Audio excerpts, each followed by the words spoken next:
There he is. Look how cute that car is. Oh my gosh, that is so cute.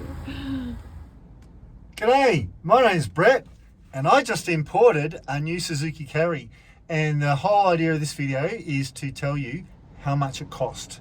So strap in, I'm going to turn the camera around and we're going to run through all the expenses that you might encounter if you want to import your own Japanese Kei Truck.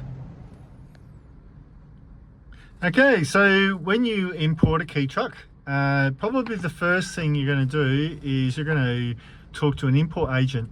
They're going to run you through, or they're going to guide you through the process from where to go. So they're probably the most important person in the process because they will make sure you get what it is that you want to get. So in my case, and we're just talking costs today, in my case, my import agent cost me $1,200. Okay, the next step in the process is the truck. Now, this is probably the most flexible part of the equation. Most of the other costs are fairly fixed, apart from taxes. So in my case, I had a pretty much brand new or the most highly rated at auction Kei Truck I could get. It only had 800 Ks on it, but basically it presented like new. And I ended up paying the equivalent of $10,600. So you go, wow, that's cheap. Okay, but then there's all the costs to get it to Australia. Okay, the next setup is a Rover. So Rover is the government website that has all the vehicles that are able to be imported to Australia. So you have to you have to log in and create an account in Rover, and then what you do is you get another organization to basically act on your behalf, because there's a lot of paperwork involved. So they apply for the permit to bring the vehicle into Australia, and they do a lot of things in the background. So when I first did this, I paid a deposit of $500 to the organization that were going to help me. I had to do a fair bit of paperwork, which was all straightforward. The import agent sent me everything I need to do, and the paperwork was all very straightforward, but it did take a few hours of work. So it's not complete without work on yourself.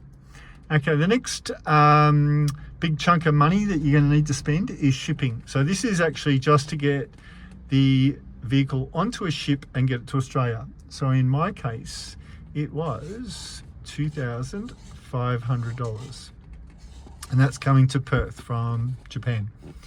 Next thing is goods and services tax, and that will be a combination of your truck and your shipping.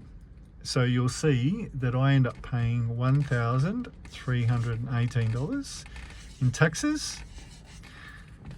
The next thing is quarantine. So customs will have certain things that they'll want to do. In my case, I paid $670 when I was initially sent an invoice. But the good news is there was a particular fee for a treatment for a particular bug that exists in Japan at certain times a year. So I paid that, and then once customs had inspected the vehicle, they actually refunded me $450. So that was really nice of customs to refund that amount because they didn't need to do the particular treatment.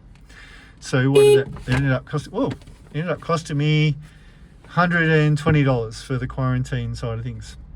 Okay, road delivery. So that's getting it from the port to the workshop. That was $220.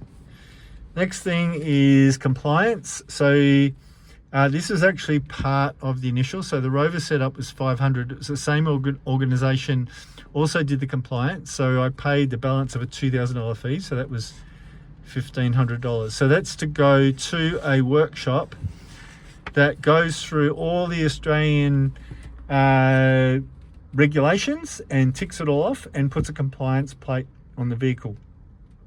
The pit inspection.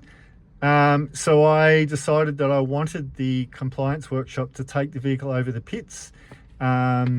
that way I thought, look, if there's anything that comes up, they should be able to figure it out and sort it out pretty quick. I didn't have the confidence to do that myself. And they charged the Royal Sum, I think it was $4.95. So let's just, as a nice round number, we'll put 500 there. In Western Australia, a full 12-month license, and giving the figure of 10,600 as what I'd paid. The licensing for 1 year in WA was $1,000. And the last thing, insurance, I went with Shannon's Insurance, and I managed to get a policy for $750. So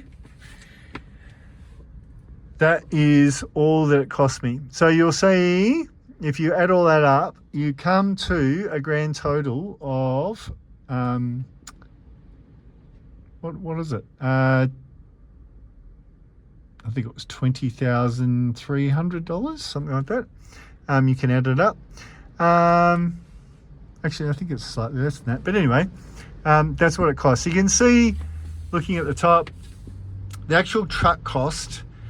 Even if you go for like a used truck that's got, let's say it's a few years old and it's got 20,000 Ks on it, you might get it for maybe half that, 6,000 or 7,000. But all these other costs, like the import agent, the rover setup, the shipping, the GST will be slightly less, quarantine, delivery, compliance, all these are pretty fixed. So at the end of the day, it doesn't really make much sense to skimp on the cost of the truck, because it's probably just under half of what it costs to get it to Australia and on the road. So maybe spend that extra $1,000 or $2,000 at auction, yeah, and you'll probably get the benefit of all this that you spent. But just recently, I've looked at dealers in the eastern states and in Perth, and for the same truck as mine, which is a 2024 Super Carry. Actually, let's jump out, have a quick look. 2024 Super Carry in mint condition. There she is. Yeah, I'm looking at a price of around 25. Some are slightly more expensive. But yeah, so you can save yourself a considerable amount of money going through an import agent.